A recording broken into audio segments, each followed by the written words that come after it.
UP से बड़ी खबर है। खाने पीने के सामानों को लेकर सीएम योगी आदित्यनाथ ने थोड़ी देर पहले एक बड़ी बैठक बुलाई। सीएम योगी ने खाद्य पदार्थों की गुणवत्ता को लेकर अफसरों को निर्देश दिए। बैठक में आदेश दिया गया है कि खान पान के केंद्रों पर संचालक, प्रोप्राइटर, मैनेजर का नाम पता लिखना जरूरी होगा। खाद्य पदार्थों में गंदी चीजों की मिलावट करने वालों के खिलाफ कड़ी कार्रवाई के आदेश दिए गए।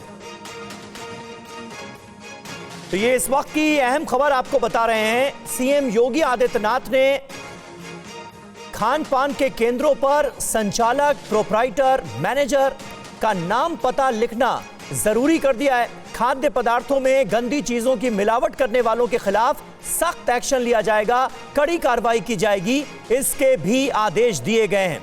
यूपी में योगी सरकार के इस नए आदेश पर बात करने के लिए हमारे साथ इस वक्त हमारे रोविंग एडिटर पंकज झा मौजूद हैं। पंकज, क्या मंशा नजर आ रही है? फिलहाल यूपी की योगी सरकार की बड़ी सख्त हिदायतें दी गई हैं। खान पान के केंद्रों पर क्या होना चाहिए, क्या नहीं होना चाहिए, कैसे जो गंदी चीजों की मिलावट हो रही है खान पान के सामानों में उस पर रोक लगे, उसे लेकर। देखिए, आज सवेरे मुख्यमंत्री योगी आदित्यनाथ ने अपने घर पर एक बैठक बुलाई थी फूड सेफ्टी सिक्योरिटी को लेकर के। लॉ एंड ऑर्डर से जुड़े हुए सीनियर अधिकारियों के साथ बैठक की थी। उसमें बैकग्राउंडर में बता दूं आपको कि वो अभी जो उपचुनाव के सिलसिले में कई जगहों पर गए तो उन्होंने एक बात का जिक्र किया था कि बुलंदशहर में कैसे एक जूस में थूक मिला के घटना हुई थी। ऐसे 2-3 घटनाओं का जिक्र बार बार कर रहे थे। इसके बीच में तिरुपति में प्रसाद वाला मामला सामने आया। अयोध्या, काशी, वृंदावन, इन सभी जगहों पर खाद्य औषधि प्रशासन डिपार्टमेंट की तरफ से सैंपल्स भी ले जा रहे हैं। तो उसकी बैठक ली और उसके बाद कई दिशा निर्देश जारी किए गए हैं कि जो भी खान पान की जगह होगी, वो रेस्टोरेंट होगा, होटल होगा, ढाबा होगा, उसमें जो भी मालिक होंगे, जो भी लाइसेंस जारी होंगे, उनका नाम, उनका पहचान सब बताया जाएगा। जो वेटर और शेफ होगा वो मास्क लगाए जाएंगे, सीसीटीवी होगी, रेगुलर चेकिंग होगी ताकि इस तरह की घटनाएं नहीं हो। इस तरह के दिशा निर्देश जारी किए गए और बहुत जल्द इसमें पूरे यूपी में एक कैंपेन चलाया जाएगा चेकिंग। पंकज, लेकिन ये जो खान पान के केंद्रों पर संचालक हो गए, प्रोप्राइटर हो गए, मैनेजर हो गए, मालिक हो गए, इनका नाम पता लिखना जरूरी किया गया है, ये तो उसी तरह का आदेश है। यूपी सरकार ने जिस तरह से कांवड़ यात्रा के दौरान आदेश जारी किया था दुकानों पर नाम पता लिखने का, जो मामला कोर्ट में अटक भी गया, और क्या वही आदेश दोबारा लागू करने की तैयारी है? नहीं, इसमें जो हमने जो बात की है उसमें ये बताया गया कि वो जो नेम प्लेट का मसला था, जो सुप्रीम कोर्ट में मामला फंस गया, यूपी सरकार को रोकना पड़ा सुप्रीम कोर्ट के आदेश के बाद। हाँ। इसमें ये किया गया है कि जब आप किसी रेस्टोरेंट या ढाबा, इन सब चीजों के लिए आप परमिशन लेते हैं खाद्य डिपार्टमेंट से, तो उसके बाद आपको क्या करना पड़ता है, आपको लाइसेंस का नाम दिया जाता है। तो उसमें भी ये जरूरी होता है कि आप अपना नाम बताएं, आपका लाइसेंस का नंबर बताएं, वो प्लेट लगाना पड़ता है सब जगहों पे। इसमें जो यही वाले को कई बार क्या होता है, कई जगहों पर वो चीजें पालन नहीं की जाती है। मुझे यही जानकारी दी गई सरकार के प्रवक्ता की तरफ से। इन सारी चीजों का अब कड़ाई से पालन किया जाएगा। नहीं करेंगे तो उनके खिलाफ कड़ी कार्रवाई की जाएगी। ठीक है, यानी नाम, पता, ये सब लिखना होगा। पब्लिक डिस्प्ले जरूरी कर दिया गया है। यूपी में योगी सरकार का नया आदेश, जिसके बारे में हमारे सहयोगी पंकज झा हमें जानकारी दे रहे थे, उसके बारे में विस्तार से बता रहे थे। शुक्रिया पंकज आपका। और आइए खबरों में आगे बढ़ते हैं। बदलापुर में क्राइम सीन पर पहुंची है पुलिस। क्राइम सीन पर एनकाउंटर का रिक्रिएशन हो रहा है। रेप के आरोपी का हुआ है एनकाउंटर। एनकाउंटर को लेकर कई सवाल उठ रहे हैं। ये देखिए, एसआईटी की टीम पहुंची है। एसआईटी जो गठित की गई इस मामले में, वो टीम पहुंची है एनकाउंटर साइट पर। इस पूरे एनकाउंटर को रिक्रिएट किया जा रहा है और यहाँ पर पूरी टीम पहुंची है। अभी हालांकि इन्वेस्टिगेशन चल रही है इस पूरे मामले पर। एनकाउंटर साइट पर एसआईटी टीम से संवाददाता राजीव सिंह ने बात करने की कोशिश की। आपको सुनाते हैं क्या कह रहे हैं। और सर, आप लोग अभी क्या इंक्वायरी कर रहे हैं? नहीं था। एक लाइन बता दीजिए, क्या इंक्वायरी कर रहे हैं? ये स्पॉट पंचनामा चल रहा है। अच्छा, कुछ ये एग्जैक्टली क्या कुछ हुआ अभी तो समय लगेगा, लेकिन गाड़ी के अंदर हुआ ये बात कही जा रही ना, बाहर तो हुआ नहीं है? बाहर नहीं हुआ, गाड़ी के अंदर हुआ। गाड़ी के अंदर। और बदलापुर एनकाउंटर मामले में बड़ी खबर है। एनकाउंटर में मारे गए आरोपी के खिलाफ एफआईआर दर्ज। आरोपी अक्षय शिंदे के खिलाफ हत्या की कोशिश का मामला दर्ज। मुंब्रा पुलिस स्टेशन में अक्षय के खिलाफ मामला दर्ज। अक्षय पर पुलिस के रिवॉल्वर छीनने का आरोप। मारे गए अक्षय पर पुलिस वालों पर फायरिंग करने का आरोप।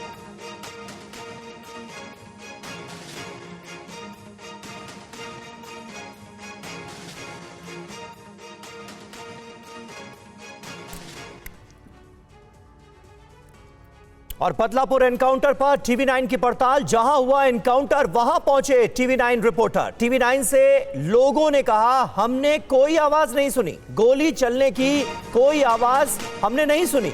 मुंब्रा बाईपास के पास कल शाम ये एनकाउंटर हुआ था। टीवी9 संवाददाता राजीव सिंह की आपको एक्सक्लूसिव ग्राउंड रिपोर्ट दिखाते हैं। हमारे साथ में एक महिला है जिनके घर पर पुलिस की टीम पहुंची थी, उनसे जानने की कोशिश करी थी। कितने पुलिस वाले आए थे और क्या बोले वो? आप कभी का टाइम पूछ रहे? कल या और आज? कल पुलिस वाले इधर आए नहीं थे। सुनो मेरी बात जी। कल हम लोग खुद इधर घर में ही थे। 6:30 बजे तक के हम लोग थे। हालांकि 3:30 बजे तक हमारा घर चालू रहता, रात में कभी भी हम लोग बंद करते। अब ये दरवाजा हमारा खुला रहता, हम लोग बाहर ही बैठे रहते। अगर कुछ ऐसा हादसा होता हमारे ये सामने या एक्सीडेंट होता, कुछ होता तो हमारे बच्चे जो उठाते लेके जाके दवाखाने में एडमिट करके आते। तो यानी कि सड़क पर, खुली सड़क पर कुछ ऐसा नहीं हुआ? नहीं, कुछ नहीं हुआ इधर। तो आज जो पुलिस वाले आए थे वो क्या पूछे? वो लोग ने कुछ नहीं पूछे मेरे को। मैंने उन लोग अपने घर के बारे में आपने बताया? हाँ, मेरे घर के बारे में बताया कि कितने लोग आए थे आपके घर पे? ये अभी ये सर से पूछी मैंने। अच्छा, ये सर बैठे है ना, तो वो बताए वहाँ पर कल एक आरोपी का इनकाउंटर हो गया यहाँ पर। आप लोगों ने आवाज वगैरह नहीं सुनी गोली चलने की? नहीं ना, नहीं सुने। सुनते तो हम तुमको बताते ना। ये तो ऐसा कुछ रहता, हम लोग ही बामू मुंडे लेके जाके मारते। इतना बड़ा इनकाउंटर हो गया, ये गोली भी चली 4-5 राउंड, आप लोगों ने सुना ही नहीं? नहीं ना भाई, सुनते तो हम लोग खुद नहीं भागते क्या? मैं क्या बोल रही हूँ? डंडे लेके जाते हम लोग मारने के लिए, तुमको क्या मालूम है? ये हमारे बच्चे लोग है ना, सब बाम्बू मुंडे रखते इधर पे मारने के लिए। देखिए, ये महिला हैं जो कि दरअसल जो ये पहाड़ी है, इन्हीं पहाड़ियों के बीच में इनकी झुग्गी है, यहीं पर रहती हैं। और पुलिस वाले इनके घर पर आए थे, इनसे बात की। इनका ये कहना है कि दरअसल जो है पुलिस को उन्होंने बताया कि उन्होंने कोई आवाज़ नहीं सुनी, खुद प्रत्यक्ष तौर पर कुछ देखा नहीं। अगर गोली चलने की आवाज़ इन्होंने सुना होता तो खुद भी बाहर आते, इनके घर के लोग बाहर आते। लेकिन चूंकि टीवी9 भारतवर्ष को पहले ही थाने पुलिस की तरफ से आधिकारिक तौर पर इस बात की पुष्टि की गई, जो फायरिंग हुई वो फायरिंग की घटना जो है वो वैन के अंदर हुई, यानी कि इनकाउंटर भी वैन के अंदर हुआ।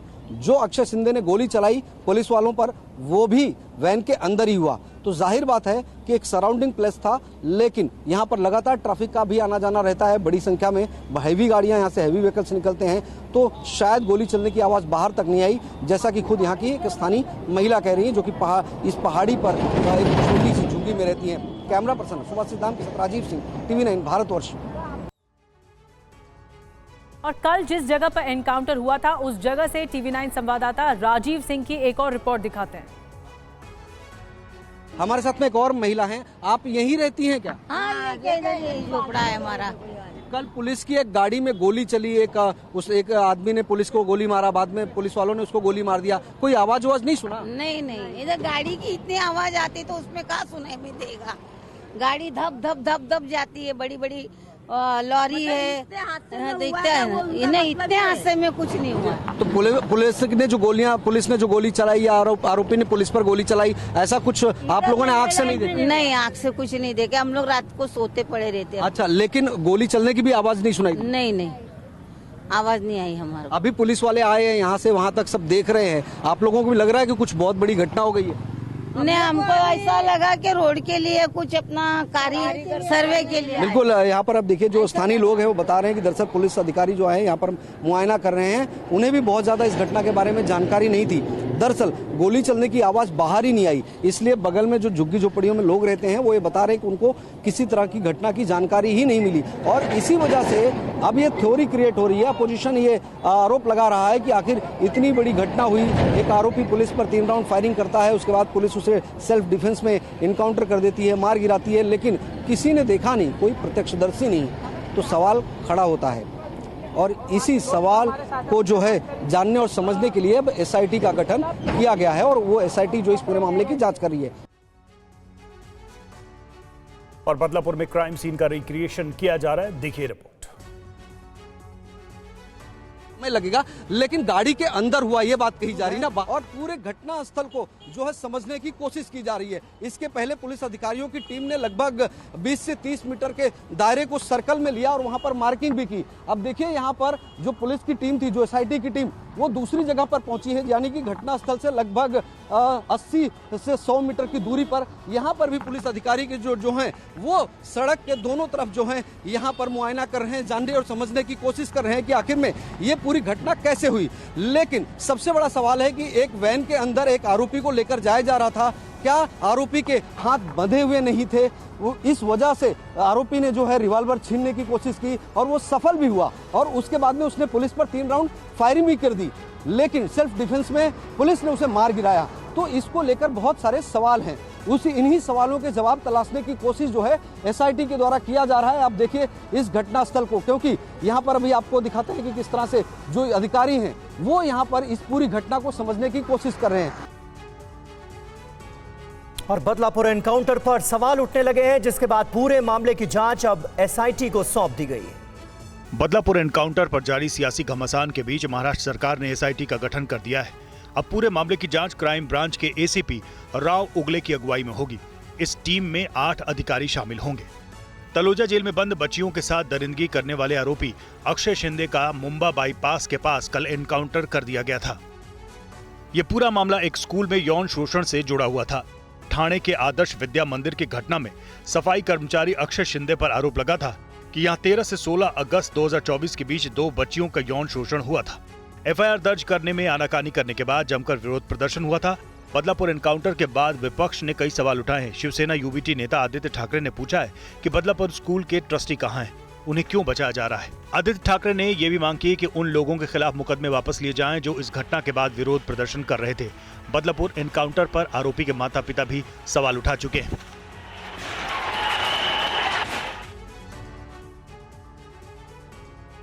वैसे जैसे ही लोगों के बीच बदलापुर यौन शोषण के आरोपी के एनकाउंटर की खबर फैली, लोगों ने जश्न मनाना भी शुरू कर दिया।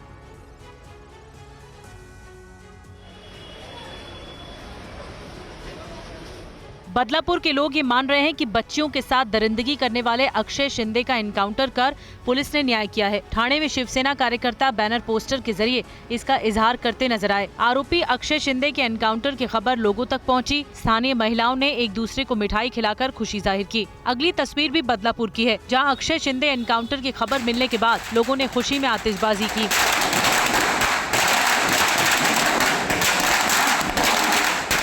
कांग्रेस सहित विपक्षी दलों ने इस एनकाउंटर पर सवाल उठाया है। बीजेपी ने आरोप लगाया है कि कांग्रेस यौन शोषण के आरोपी के साथ खड़ी है।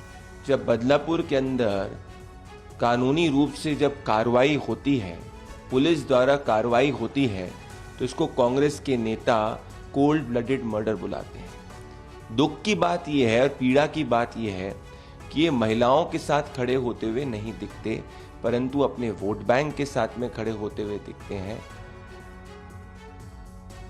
बदलापुर एनकाउंटर के बाद सरकार और विपक्ष आमने सामने हैं। कांग्रेस ने स्कूल के संचालकों को बचाने के आरोप लगाए हैं। वहीं सीएम एकनाथ शिंदे ने कहा कि पुलिस ने आत्मरक्षा में फायरिंग की। हमारी मांग है कि जो संचालक मंडल जो स्कूल का आरएसएस और बीजेपी का था, उनको बचाने के लिए इस तरह की घटना को किया गया है क्या, ये शंका सबके मन में है। और हमारी मांग ऐसी है कि कोई भी आरोपी ना छूटे और दोबारा ये घटना ऐसी घटना ना हो। पर सरकार ये सब घटनाओं को और उस आरोपी को, बाकी आरोपी को क्यों बचा रही है, और इसलिए उच्च न्यायालय के माध्यम से ये चौकसी हो, ये मांग कांग्रेस पार्टी करती है। ये जो बदलापुर में आरोपी था, वो आज जिसको तफ्तीश के लिए जो उसके ऊपर उसकी पहली पत्नी जो थी, उसने गुनाह रजिस्टर किया था लैंगिक अत्याचार का, और इसकी वजह से उसको तपास के लिए ला रहे थे। और उस दरमियान उसने एपीआई नीलेश मोरे इसके ऊपर फायरिंग की। नीलेश मोरे जख्मी है, घायल है, और इसीलिए पुलिस ने खुद के बचाव के लिए ये कार्यवाही की है। और कांग्रेस के साथ साथ महाराष्ट्र की प्रमुख विपक्षी पार्टियों ने भी एनकाउंटर के बाद सरकार के खिलाफ मोर्चा खोल दिया है। अक्षय शिंदे नामक के आरोपी का इनकाउंटर हो गया, ये नराधम को पुलिस ने जवाबी कार्रवाई में मारा है कि पुलिस ने एक तरफा मारा है, या इनकाउंटर है, या यह नराधम जो अक्षय शिंदे था ये पुलिस पर गोलीबारी कर रहा था, बदले में पुलिस ने इसको मारा है। बहुत सारे संशय इसमें नजर आ रहे हैं। पुलिस को, गृह मंत्री को इसमें एसआईटी बनाकर जांच करनी चाहिए कि क्या कहीं यह नराधम अक्षय शिंदे किसी को बचाना तो नहीं चाह रहा था, कोई इसमें कोई गिरोह तो नहीं काम कर रहा था। और अभी जिस प्रकार से अक्षय शिंदे का एनकाउंटर किया गया, उस पर से ये बात की शंका आ रही है कि भारतीय जनता पार्टी की स्कूल होने के कारण और ये बात आगे बढ़ना नहीं चाहिए, उसके लिए इसको हमेशा के लिए अक्षय शिंदे को हटा दो करके ये एनकाउंटर हुआ क्या, इसके बारे में भी शंका है। और यूपी के गाजीपुर में एक शराब तस्कर का एनकाउंटर कर दिया गया। इस मुठभेड़ में 2 पुलिसकर्मी भी घायल हुए हैं। यूपी एसटीएफ ने गाजीपुर में 1 लाख के इनामी शराब तस्कर को मार गिराया है। बिहार के फुलवारी शरीफ का रहने वाला सोनू उर्फ जाहिद का गैंग ट्रेन के जरिए शराब तस्करी का काम करते थे। इस गैंग ने 19-20 अगस्त की रात तस्करी के लिए बाड़मेर एक्सप्रेस ट्रेन की चेन खींची, जिसका विरोध करने पर आरपीएफ के 2 ट्रेनी सिपाही जावेद और प्रमोद को चलती ट्रेन से फेंक दिया गया था, जिससे दोनों की मौत हो गई थी। जिसमें जिसकी मृत्यु हुई है, तो अन्य वैधानिक कार्रवाई इसमें प्रचलित है। इस गैंग के कुछ और सक्रिय सदस्य हैं जो कि अवैध रूप से विभिन्न रेलवे मार्गों पर रेल के माध्यम से शराब तस्करी करते हैं। उन पर भी हम लगातार सक्रिय दृष्टि बनाए हुए हैं। दिलदार नगर इलाके में एसटीएफ से हुई मुठभेड़ के दौरान सोनू जख्मी हुआ और बाद में इलाज के दौरान उसकी मौत हो गई। इस मामले में यूपी एसटीएफ 6 लोगों को गिरफ्तार कर चुकी है और इससे पहले हुए मुठभेड़ में 2 आरोपी जख्मी हो चुके हैं, जिसमें 50,000 का इनामी तस्कर रवि भी शामिल है। दिलदार नगर में हुई इस मुठभेड़ में 2 पुलिसकर्मी भी घायल हुए हैं, जिनका इलाज चल रहा है। इस बीच एनकाउंटर के दौरान घायल पुलिसकर्मी को राज ठाकरे की पत्नी ने 51,000 का इनाम देने का ऐलान किया है। यूपी के कुशीनगर में नकली करेंसी के साथ 10 आरोपियों को गिरफ्तार किया गया है। जाली नोटों की तस्करी का यह पूरा रैकेट नेपाल के रास्ते चलता था। देखिए पूरी खबर। व्हीलचेयर पर आरोपी, हाथ पैरों में फ्रैक्चर, हाथ जोड़ते तस्कर। तस्वीरें यूपी के कुशीनगर की हैं। पुलिस ने नकली नोटों की तस्करी में शामिल रफीक खान समेत 10 आरोपियों को गिरफ्तार किया है। इन तस्वीरों को देखिए। टेबल पर रखे 5,62,000 के फर्जी नोट, 1,10,000 रुपए की नकदी, अवैध असलहा, कारतूस, 4 सुतली बम, 8 लैपटॉप और 26 सिम कार्ड। पुलिस ने 10 आरोपियों से इस नकदी, हथियार और सामान को भी बरामद किया है, तो आरोपियों की 2 लग्जरी गाड़ियां भी जब्त की गई हैं। पुलिस ने दावा किया है कि नकली करेंसी का पूरा रैकेट नेपाल के रास्ते चलता था, तो आरोपी रफीक खान का संबंध समाजवादी पार्टी से है। रफीक पर जिले के कई थानों पर 11 गंभीर आपराधिक मामले भी दर्ज हैं। जनपद कुशीनगर में जाली नोटों में डील करने वाले एक गैंग को बस्ट किया गया है, जिसमें टोटल 10 लोगों की गिरफ्तारी हुई है।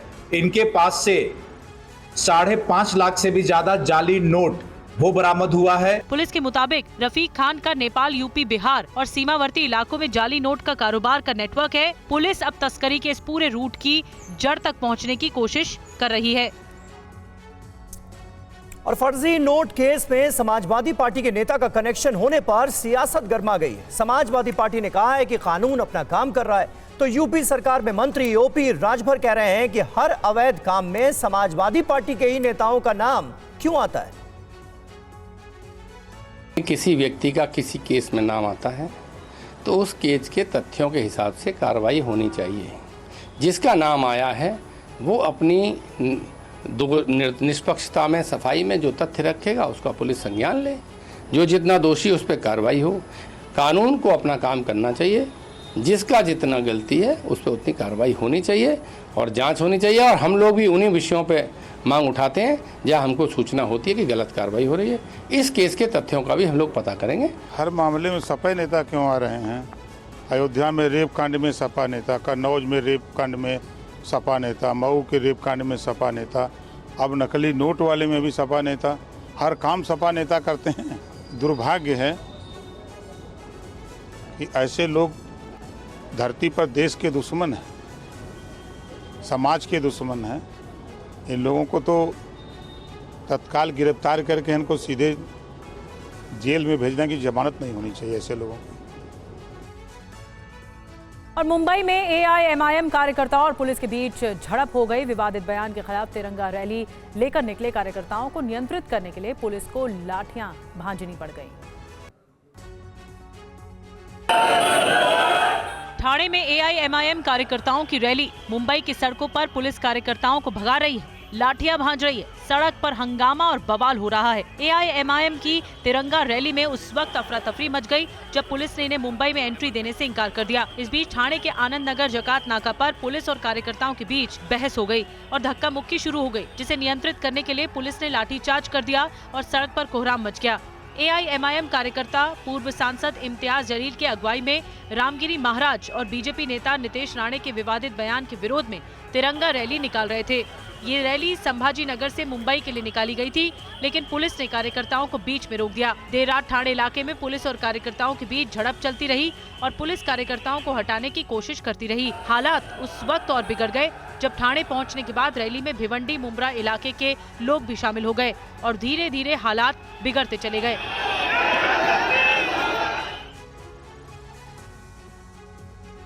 और सूरत में ट्रेन को डीरेल करने की साजिश के आरोपियों को गिरफ्तार कर लिया गया। तीनों आरोपी रेलवे के ही कर्मचारी हैं। देखिए पूरा खुलासा।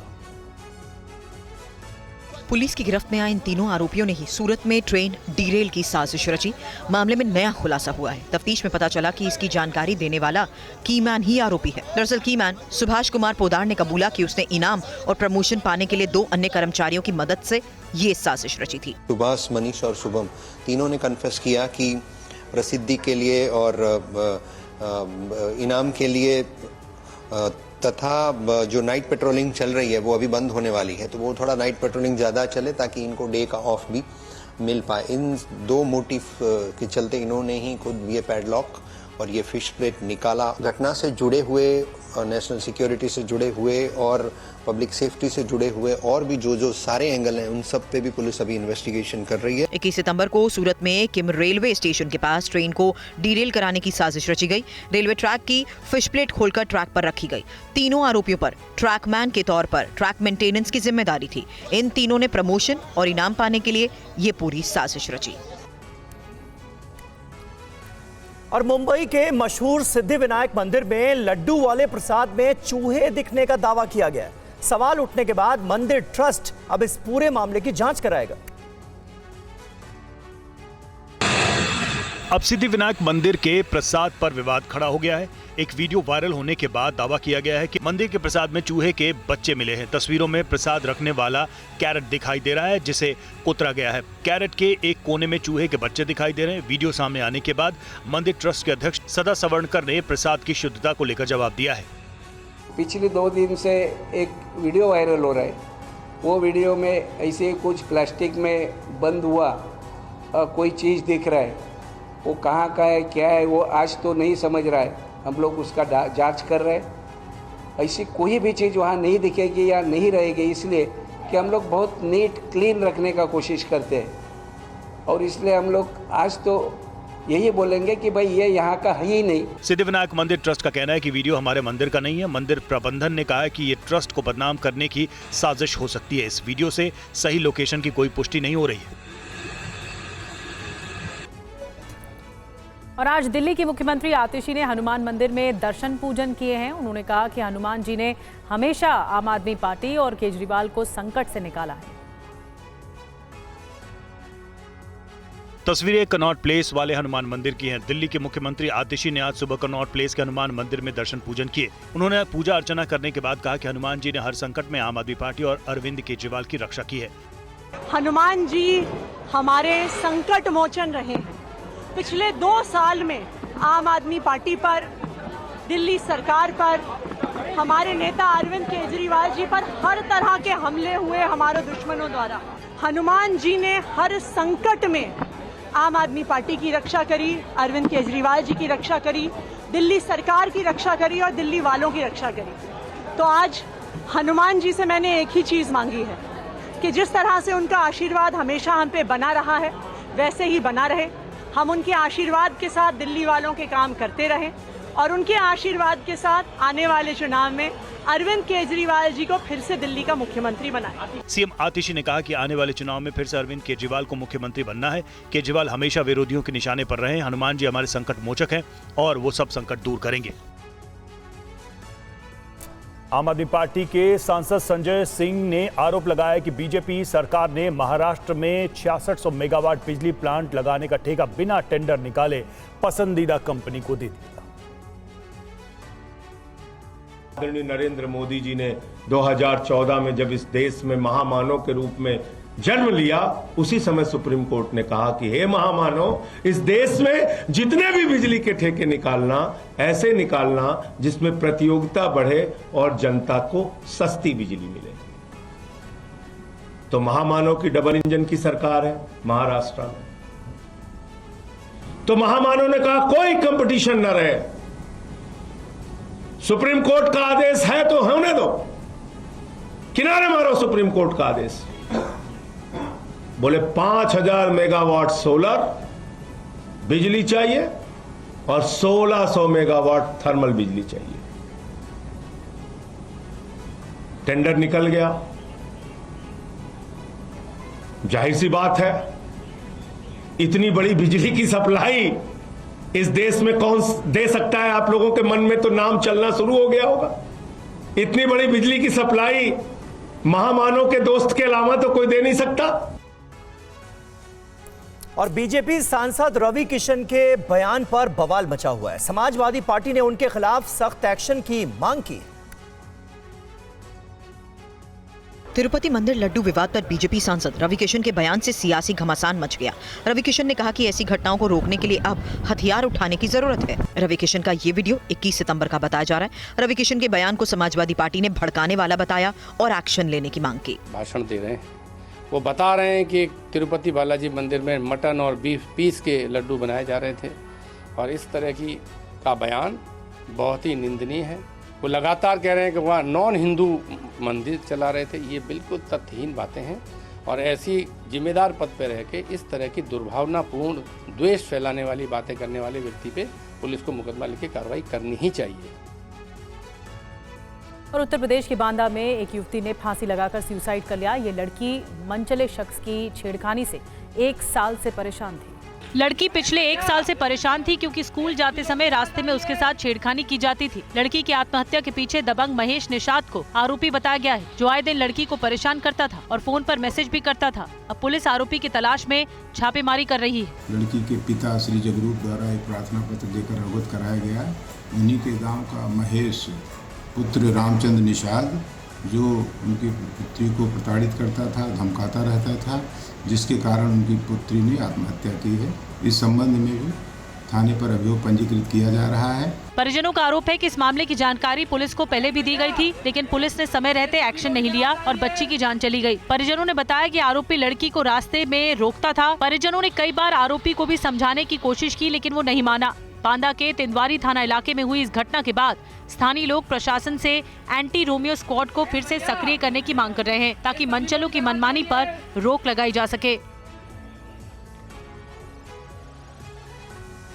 यूपी के शाहजहांपुर में गोलीबारी से हड़कंप मच गया। बीजेपी मंडल अध्यक्ष पर गोलीबारी की गई। थाने के गेट पर हुई फायरिंग से सवाल उठ रहे हैं। देखिए पूरी खबर। तस्वीरें शाहजहांपुर के मदनापुर इलाके की हैं। देखिए किस तरह से एक शख्स हाथ में राइफल लिए नजर आ रहा है।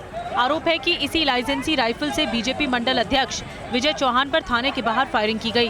बीजेपी नेता 2 पक्षों के बीच पैसों के लेन देन को लेकर जारी विवाद में सुलह कराने के लिए थाने पहुंचे थे।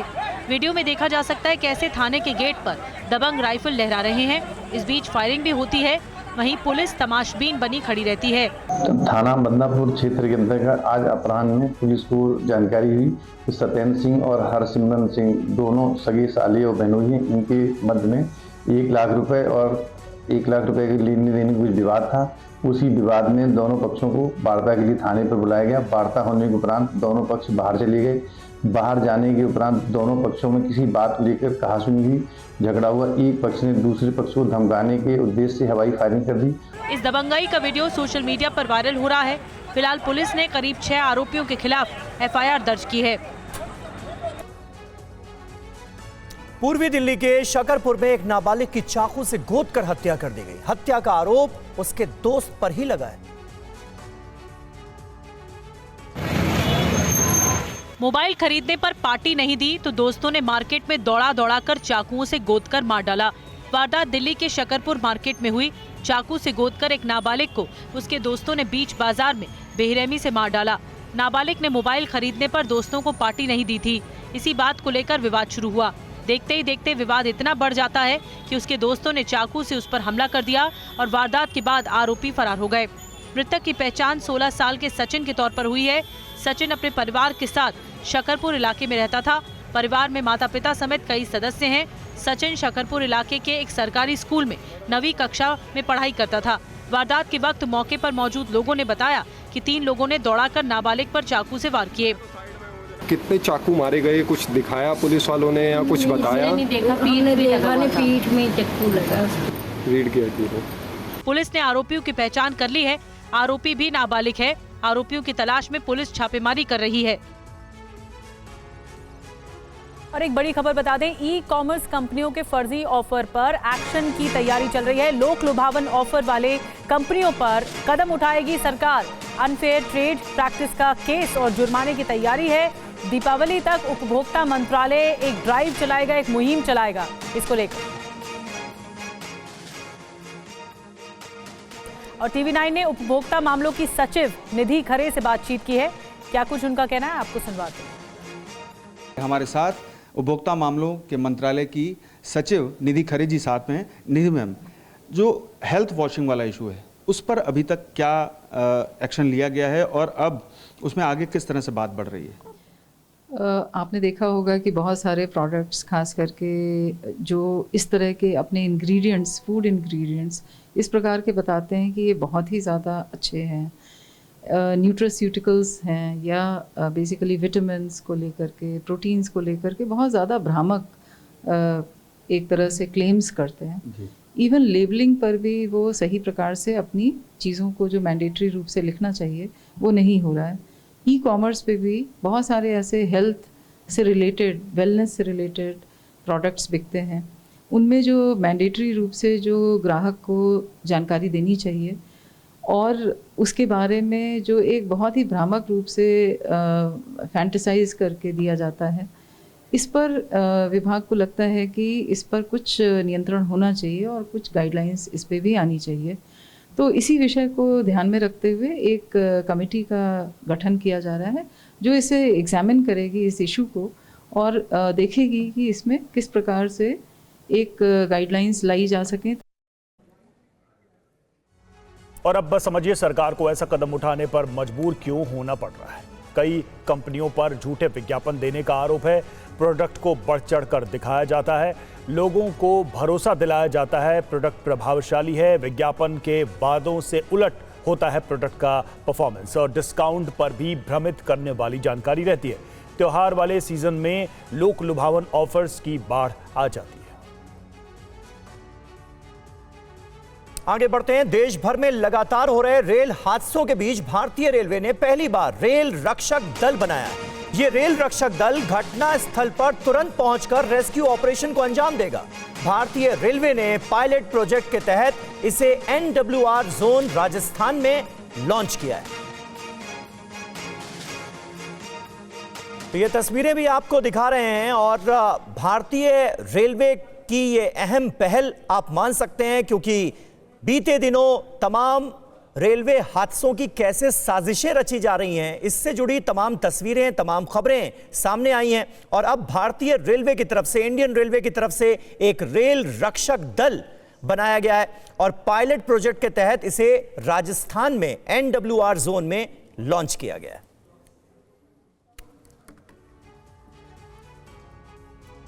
और मध्य प्रदेश के रतलाम में भीषण सड़क हादसे से कोहराम मच गया। इस हादसे में एक शख्स की मौत हुई है तो एक महिला घायल हुई है। अब हादसे का CCTV फुटेज भी सामने आ चुका है। बेकाबू रफ्तार से दौड़ती थार गाड़ी, बाइक सवार कुमारी टक्कर, बाइक को रौंद कर भागा गाड़ी सवार। तस्वीरें रतलाम के औद्योगिक थाना इलाके की हैं। इस रोंगटे खड़े कर देने वाले हादसे से कोहराम मच गया है। देखिए कैसे एक तेज रफ्तार थार एक बाइक को टक्कर मारते हुए आगे बढ़ जाती है। टक्कर इतनी जबरदस्त थी कि टक्कर के बाद चिंगारी भी निकलती दिखी। टक्कर के बाद बाइक पर सवार जीजा साली कई फीट ऊंचा उछल गए। टक्कर के बाद भी थार का ड्राइवर रुकता नहीं है और आगे बढ़ जाता है। हादसे में बाइक सवार ने मौके पर ही दम तोड़ दिया तो अस्पताल में भर्ती महिला की हालत गंभीर बनी हुई है। के संबंध में जो है प्रकरण पंजीबद्ध किया गया है और जो गाड़ी बहुत तेज गति से चल रही थी उसमें एक्सीडेंट पारित की है। उस गाड़ी को भी जो है आइडेंटिफाई कर लिया गया है और साथ में इस घटनाक्रम में जो है एक दुखद मृत्यु हुई है और एक गंभीर रूप से घायल। हादसे के बाद रतलाम पुलिस थार जीप को जब्त कर लिया है, मगर अभी तक पुलिस आरोपी ड्राइवर का पता नहीं लगा पाई है। आरोपी ड्राइवर की तलाश में पुलिस की छानबीन जारी है। राजस्थान के उदयपुर में आदमखोर तेंदुए को पकड़ लिया गया है। इस तेंदुए को वन विभाग की टीम ने पिंजड़े में कैद कर लिया है। देखिए पूरी खबर। दहशत का अंत, पिंजरे में कैद आदमखोर तेंदुआ, वन विभाग के जाल में फंसा जंगल का शिकारी। तस्वीरें उदयपुर जिले के छाली गांव की हैं। लोगों के बीच डर का कारण बने तेंदुए को वन विभाग की टीम ने पकड़ लिया। छाली गांव में तेंदुए की दहशत इस कदर फैल गई थी कि लोगों ने घरों से निकलना बंद कर दिया था। तेंदुए ने 2 दिन में 3 लोगों का शिकार किया था। 3 लोगों की मौत से पूरे इलाके में दहशत फैली हुई थी। तो इस तेंदुए ने कई जानवरों और मवेशियों को भी अपना शिकार बनाया था। तेंदुए का आतंक बढ़ने की वजह से वन विभाग ने इसे पकड़ने के लिए पिंजरा लगाया था। इसी पिंजरे में ये तेंदुआ फंस गया। प्लान के तहत इस पिंजरे में वन विभाग की टीम ने मछली को रख दिया था, जिसकी गंध को सूंघते सूंघते तेंदुआ पिंजरे में पहुंच गया और फंस गया। तेंदुए के पिंजरे में कैद होने के बाद गांव वालों ने राहत की सांस ली। उदयपुर जिले में तेंदुए के हमले की पहले भी कई घटनाएं हो चुकी हैं। तेंदुए की तलाश के लिए गहन सर्च ऑपरेशन चलाया गया। वहीं तेंदुए के खौफ से फलासिया इलाके में सन्नाटा पसरा हुआ है। पैंथर्स का खौफ सिर्फ उदयपुर इलाके में ही नहीं है, बल्कि राजस्थान के अन्य हिस्सों में भी है। पैंथर जंगल से निकलकर लगातार रिहायशी इलाकों में आ रहे हैं। तेलंगाना में आवारा कुत्तों से लोग बेहद परेशान हैं। करीमनगर का एक वीडियो सामने आया है जिसमें कुत्तों ने एक महिला और उसके बच्चे पर हमला कर दिया। सड़क पर कुत्तों का आतंक। अपने बेटे के साथ एक मां सड़क से गुजर रही थी, तभी आवारा कुत्तों ने हमला कर दिया। देखिए गली में हुए डॉग अटैक की खतरनाक तस्वीरें करीमनगर जिले के कश्मीर गद्दा इलाके की हैं। देखिए कुत्तों के कोहराम का दिल दहला देने वाला वीडियो, ऐसी तस्वीरें जिन्हें देखकर कलेजा बैठ जाएगा। देखिए कश्मीर गद्दा की इस गली में एक मां अपने बच्चे के साथ सड़क से गुजर रही है, तभी एक कुत्ता उनकी ओर हमले के लिए बढ़ता है। तुरंत मां अपने बच्चे को गोद में उठा लेती है, कुत्ते को भगाने की कोशिश करती है। इस बीच एक और कुत्ता महिला और उसके बच्चे पर हमले के लिए आ जाता है। दोनों डॉग मां और इस बच्चे को निशाना बनाने लगते हैं, जोर जोर से भौंकते हैं, काटने की कोशिश करते हैं। माँ और बेटा दोनों घबराए हुए हैं। तभी कुत्तों के हमले से बचने की कोशिश में महिला अपने बच्चे के साथ नीचे गिर जाती है और एक कुत्ता उन पर हमला कर देता है। महिला कुत्ते से खुद को छुड़ाती है। इस बीच शोर शराबा सुनकर कुछ लोग मदद के लिए आ जाते हैं। महिला बच्चे को लेकर बगल के घर में भाग जाती है। करीमनगर के कश्मीर गद्दा इलाके में राहगीरों पर कुत्तों का आतंक लगातार बढ़ता जा रहा है। यूपी की बस्ती से खबर है। बस्ती में दलदल में 10 गाय फंस गईं। पिछले 3 दिन से दलदल में फंसी गायों को निकालने की मशक्कत जारी है। देखिए पूरी खबर क्या है। चारों तरफ कीचड़ ही कीचड़, दलदल में फंसी गई गाय को संकट से निकालने की मशक्कत। तस्वीरें यूपी के बस्ती जिले की देखिए। बस्ती के कुधरा इलाके में सरयू नदी में हुए कटान की वजह से ये दलदल बना और इसी दलदल में 10 गायें फंस गई। ये गायें 3 दिन से इस दलदल में फंसी हैं। इस बीच गांव वालों ने कड़ी मशक्कत कर 3 गायों को दलदल से निकाला, मगर अभी भी 7 गायें दलदल में फंसी हैं, जिन्हें निकालने के लिए गांव वाले लगातार जद्दोजहद कर रहे हैं। कुछ गायें हिंसक प्रवृत्ति की होने की वजह से रेस्क्यू में मुश्किलें आ रही हैं। अब देखिए कुछ लोग इन गायों को दलदल से निकालने की कोशिश कर रहे हैं, मगर दलदल इतना ज्यादा है कि कामयाबी नहीं मिल पा रही। गांव वालों का कहना है कि गायों को 3 दिन से तड़पता देखकर उनसे नहीं रहा जा रहा। इसके बाद सोमवार से उन्होंने दलदल में उतरकर गायों को बचाने का अभियान शुरू किया। बड़ी मशक्कत के बाद 3 गायों को दलदल से बाहर भी निकाल लिया, जबकि अन्य गायें अभी भी दलदल में फंसी हैं। गांव वालों ने यह भी बताया कि जो गायें अभी भी फंसी हुई हैं, उन्हें बचाने के लिए पूरी कोशिशें जारी हैं। गायों को बाहर निकालने के लिए प्रशासन से मदद मांगी गई। लखनऊ में 5वीं की छात्रा से गैंगरेप। 5वीं की छात्रा को किडनैप कर गैंगरेप की वारदात। होटल में वारदात को दिया गया अंजाम। पुलिस ने मामले में एक आरोपी को गिरफ्तार कर लिया।